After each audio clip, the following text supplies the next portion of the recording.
surely the 3 points will go to Indonesia.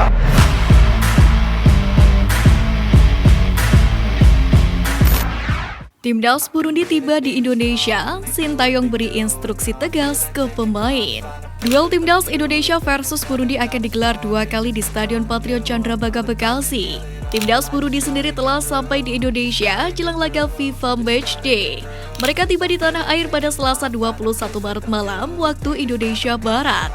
Tampak para pemain dan ofisial Burundi telah tiba di Bandara Internasional Soekarno-Hatta, Tangerang. Burundi datang dengan membawa 25 pemain dan dipimpin oleh Presiden FA Burundi, Genbrick Paul Muyenge Alexander. Burundi sendiri akan menggelar latihan di lapangan latih Jakarta International Stadium JIS pada Rabu 22 Maret 2022. Sementara itu, Komite Eksekutif sekaligus Ketua Komite Media PSSI Arya Sinulinga berharap timnas Burundi bisa nyaman selama berada di Jakarta. Pada kesempatan itu, dia juga meminta skuad Garuda tidak anggap remeh Les Hirondelles atau julukan Timnas Burundi. Sementara untuk menjamu Burundi sendiri, Timnas Indonesia sudah memulai pemusatan latihan atau TC mereka. Sebanyak 28 pemain telah dipanggil oleh Sintayong selaku pelatih kepala Timnas Indonesia. Juru taktik asal Korea Selatan itu pun meminta pemainnya untuk tetap tampil maksimal meski hanya latihan. Sintayong juga meminta skuad Garuda untuk menunjukkan yang terbaik di lapangan. Kalau ada yang kondisinya kurang baik, kasih tahu aja. Tapi ya, saya menegaskan kalau di dalam lapangan harus menunjukkan yang terbaik dan kerja maksimal, kata Sintayong. Walau demikian, Sintayong mengatakan para pemain juga harus cerdas dalam memanfaatkan waktu istirahat.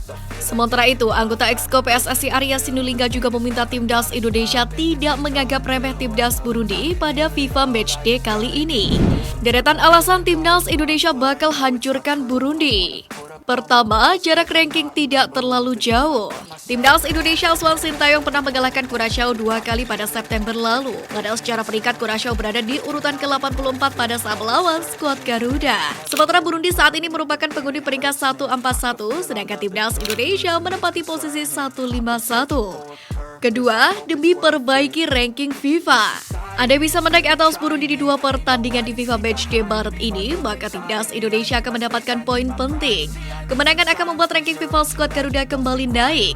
Sadar akan hal tersebut, Sintayong jelas akan meminta para pemainnya tampil habis-habisan demi bisa merebut poin dari Burundi. Ketiga, dihiasi wajah baru. Setidaknya ada 5 pemain yang baru saja dipanggil untuk hadir dalam TC Timnas Indonesia. Kelima pemain itu adalah Yance Sayuri, Dava Fasya, Doni Tripamungkas, Zaki Asraf, dan Zain Patinama yang baru saja resmi dinaturalisasi. Kehadiran 5 pemain baru itu jelas akan menambah opsi untuk Sintayong dalam meracik Timnas Indonesia. Keempat, debut pemain naturalisasi.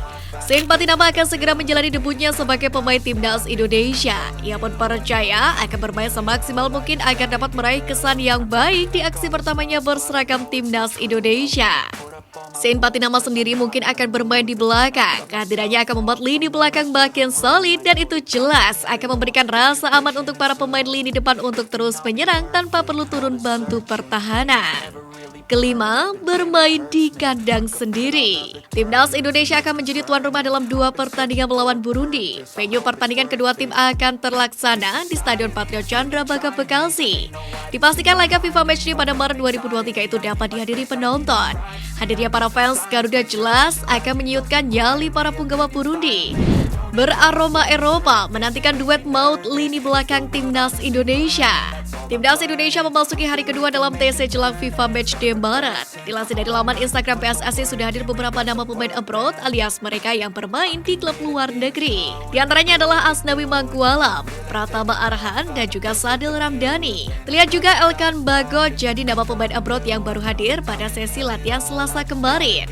Merapat ke skuad Garuda, Elkan Bagot tampil cukup apik bersama klubnya. Dia mencetak gol lewat sundulan tajam saat timnya tampil di ajang Goalcaster Sire Senior Country Cup 2023. Gol ini sekaligus jadi pembuktian pemain kelahiran Hong Kong ini setelah sempat tersingkir dari Carlton Hampton FC. Sementara itu di laga melawan Burundi nanti, Elkan Bagot berpotensi besar untuk bekerja sama dengan ex pemain Kasyupan Jordi Amat. Yang menarik ini adalah kali pertama keduanya bisa memperkuat Timnas Indonesia secara bersamaan. Berkaca pada kualitas kedua pemain, posisi starter agaknya sudah pasti diamankan andai tidak cedera saat melawan Burundi. Kedua pemain ini akan jadi opsi utama terlepas dari pilihan formasi yang akan dipakai oleh Sintayong. Apakah itu bermain dengan 4 back atau 3 back saat 2 kali bersuah dengan Burundi? Jordi Amat dan Bagot sendiri memiliki beberapa kesamaan.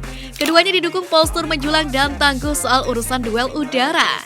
Selain itu, keduanya memiliki kemampuan memberikan umpan-umpan jarak jauh yang baik. Jordi Amat dan Bagot sendiri juga bukan pemain yang canggung dengan peran sebagai ball playing defender.